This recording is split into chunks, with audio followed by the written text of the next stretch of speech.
Have you ever heard about their rockets? This is how they claim they get into outer space, is these rockets. Their rockets never go straight up. Every single rocket launch from a government space agency, you'll notice, follows a parabolic curve. It goes up, it reaches a peak, but what they do is as the rocket starts coming back down, they make sure that it goes down over the ocean, out of the way of any curious observers. Anyone can see it coming back down to Earth, asks, hey, how come the rocket's not going up anymore? Well, it's going around the curvature of the Earth, is what they tell us. So every single rocket, the reason that it follows a parabolic curve, they say, is because it's going around the curvature of the Earth. The real reason is they can't get up any higher than that. The only thing that's been to space is your imagination. They tell us that the Earth is a sphere. They show us pictures of a sphere, of a circle. It's a perfect circle. And then they come out and they say, well, it's actually an oblate spheroid. Oh, what's that? Well, it's a sphere that's flattened at both poles, so it's more of an oval shape. It actually bulges out south of the equator, as well as being flattened at the poles. So it's more pear-shaped. So it's not actually a sphere. It's oblate. And officially it's an oblate spheroid. That's what we call it. But not only that, it's slightly wider below the equator than above the equator. A little chubbier. A little chubbier. Yeah. Chubby's a good word. It's like pear-shaped. So now it's pear-shaped. So why are all of these official NASA photos and videos showing perfect spheres when it's actually an oblate spheroid or a pear-shaped spheroid? They can't get their story straight. And the reason they keep changing it is that to fit the model, they have to change the shape of the Earth. South of the equator is larger than north of the equator because lines of longitude that just extend outwards, they don't contract back. So they concede that in their pear model. They say, well, the side bulges out south of the equator. It's bigger south of the equator. Yeah, it is, because it's flat. But instead of admitting that, they just, make tweaks to their model as time goes on. They say that the ball Earth tilts back 23.5 degrees. That's another tweak they made because we can see Polaris, which is right over the North Pole, from 23.5 degrees south latitude. Shouldn't be able to see that on a ball. So they just tilt the Earth back and then now you can see it. How about this? Why don't we see any land when we're looking down at the ocean from the space station? Why? Because you're over top of ocean. Okay, well, don't you think they could be fooling us with this picture? Okay, I give you this. Wait, watch the picture. Watch the picture. I know that they've airbrushed some stuff. It's not out. airbrushed. This is us in our front yard on a solar panel, and we tricked you, showing you how easy. We have zero budget. They have $65 million a day, and I tricked you. Of course, we landed on the moon, right? Watch this guy. He's hammering a post into the ground, and he drops his hammer. Okay? Well, how easy should it be for him to pick up that hammer? Well, it's nearly impossible because he's hanging from wires, and he can't get down enough. Okay? He can't get down. He's trying to pick it up, and he can't get it. I mean, look at this. And look at his pants. They're filthy. I mean, national security. How about this? Karaoke machine? Wait a minute, that's it! We'll turn this place into a karaoke bar! Oh man, that's the best idea since they faked the moon landing. Okay, cut. Wow, Neil Armstrong! Hey, wait a minute. You're supposed to be on the moon. I just saw it on TV. Oh, there's a tape delay and with all solar winds.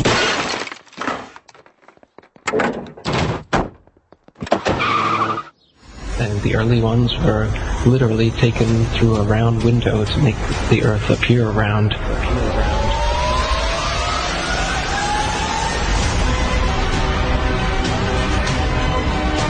Literally taken through a round window to make the Earth appear round. Oh, this is a shot from 130,000 miles out. I guess it's from approaching. It's from approaching the moon, looking back at the Earth. If that's the Earth, is that like another spacecraft? No. But I have no idea what that is. It's some aberration on the film of some sort. Oh, those are shadows, I think. Or reflections, probably reflections that are just reflecting. Run that back again so we get another shot of it. Okay, turn off the camera. Your interview is done. I've given you all the time I'm going to give you. Okie dokie. Good to meet you. I don't say it's a pleasure. Understand. Please get your ass out of my house. Okay. And you came here under false pretenses, and I think you're an asshole. lying about going to the moon is a satanic lie of gigantic proportions. I don't hit people, but you're going to be on the deck unless you get I'm heading out. I appreciate it. and get the hell out of the clubhouse. Don't get a gun and shoot them at them before they get out of the office. We have a video camera running if you want to do it. Right. But that would be great footage for us.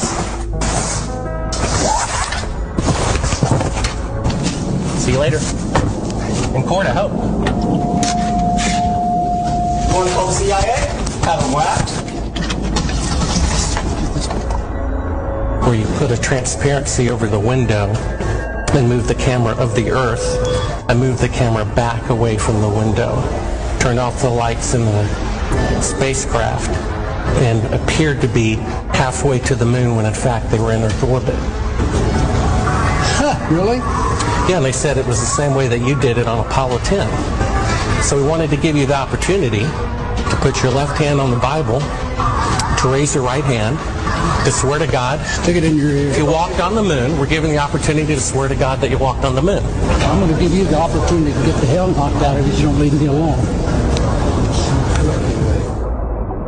We found a very unique reel of footage that we have queued up to show you. Yeah. And it's from the mission. And to our knowledge, no one has ever seen it before. And it's 30 years old. And you want me to see this while you have me on camera? Well, and to tell us what it is. That's correct. And you'll see this tape proves that. Okay, well, I'm not interested in satisfying your suppositions when there's all this evidence that we did. This proves, as you see, that you were using the window to demonstrate that you were halfway to the moon when you were Turn the camera off, please. Turn the camera off. Well, you're talking to the wrong guy. Why don't you talk to the administrator at NASA? We're passengers. We're guys going on a flight. You're a coward and a liar and a thief. Did you see shooting stars? Did you see the shooting stars? Yeah, I'm getting to that. Oh, okay. But there's a lot of noise going on.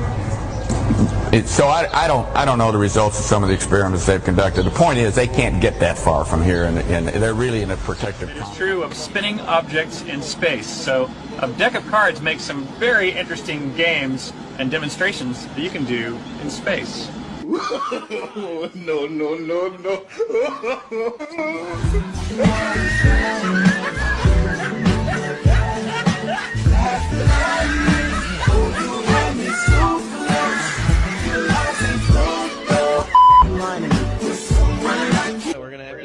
This guy's doing a flip right here, and the guy next to him just reaches up and grabs a harness that's right on his hip. I gotta pause it real quick. I'm gonna pause it because the funniest part to me, well, there's several funny parts, by the way, but the lady in the background with the hair, it's like, did someone not think that like we've got to make her hair look like that, right? It's got to be standing up, dude. It's as hard as a rock. It's not moving.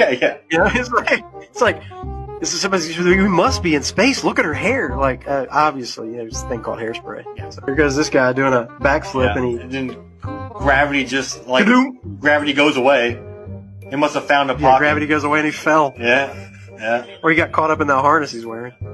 Here comes the Walma Senior. In the background. Holy hell! And it's obviously there's an arrow. A guy filming with a green tennis ball in front of a blue screen. Right. Clearly, I mean, it's not even... And then here's a clip of what they turned it into. Here's his water... That is true of spinning objects in space. We're doing a lot of stuff on the flat Earth. Okay, yeah. True. That's true? Yeah. Okay, alright, cool. Alright, God bless. How long have you been flying for? Like, for Delta, 21 years, but maybe like 30 something. I want to know, because they say the pilots know a lot. Do you think the Earth is flat or no? I know it's flat. You know it's flat? Did you notice any curvature while we were up there? No. No? What did you see while we were up there? This is the blue sky, white clouds. Yeah, is it flat or? Pretty flat. Pretty flat? Yeah. Okay, thank you. Did you notice any curvature while we were up there? Curvature? No. No? There's no curvature? It's just all flat. I'm going to ask you a question. Yeah. I've been flying. And I come to the conclusion there is no curvature. I never allow for curvature. There's no way there's curvature. We're round and flat, aren't we? Definitely. We are, aren't we? Well, there's Thank pancake, you, mate. sir. What is a pancake?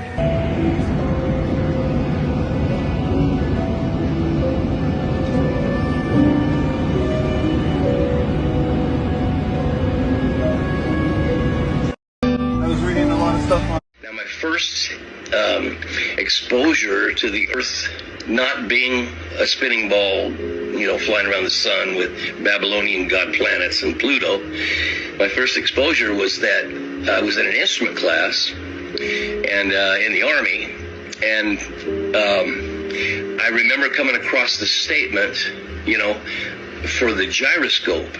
Now, the gyroscope is a very important instrument. It's one of your most important for flight. And because it'll give you the artificial horizon, and if that artificial horizon doesn't work, a lot of times, if you're counting on it, how would you know it's not working? And you could have no visibility at all, and it could kill you. So you've got to know when that thing's not working. But when it is working, all is well, because it gives you the horizon from the time you took off till the time you land. Now, in this class, I ran across a statement about the gyroscope provided a flat, stationary, non-rotating Earth. Now, I remember when I come across that, I said, excuse me, where do you get one of those? And we launched a discussion, in 1978 about the Earth being flat.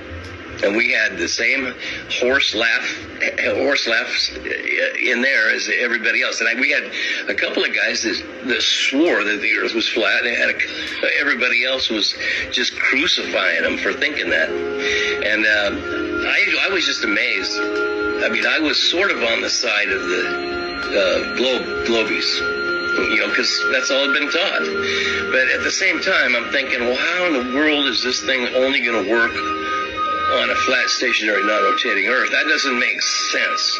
And then they shut us down after about 15 minutes of discussion and told us to be quiet. And they said, there's only 2 questions on the test. No matter what you do with those 2 questions, just get the rest of them right. Okay. All right. 2 questions. And I got them both right. But I had to be a flat earther to do it. They were seeing me coming. You get this look, they keep glancing over and, they nod to each other and everything. I'm sitting here, I'm cooked, and they said, Mr. Anderson, would you like to ride up front with us? Yeah, of course I would.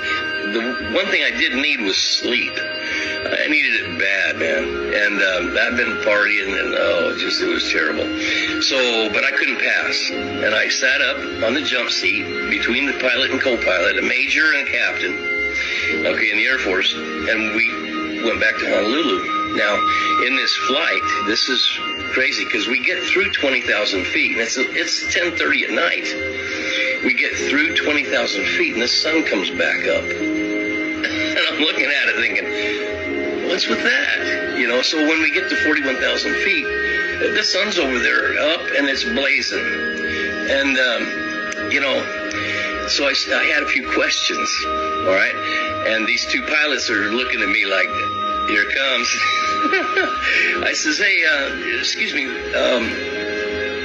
this is beautiful, first of all. 41,000 feet, I don't get here very often. Never been back.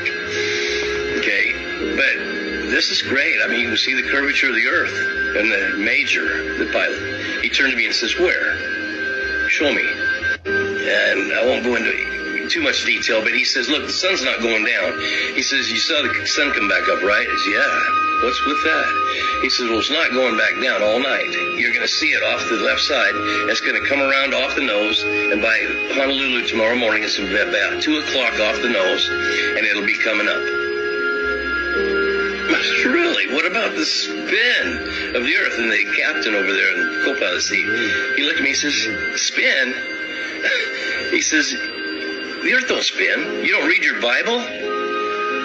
Now, that shut me up big time right there, because I hadn't read the Bible ever, okay?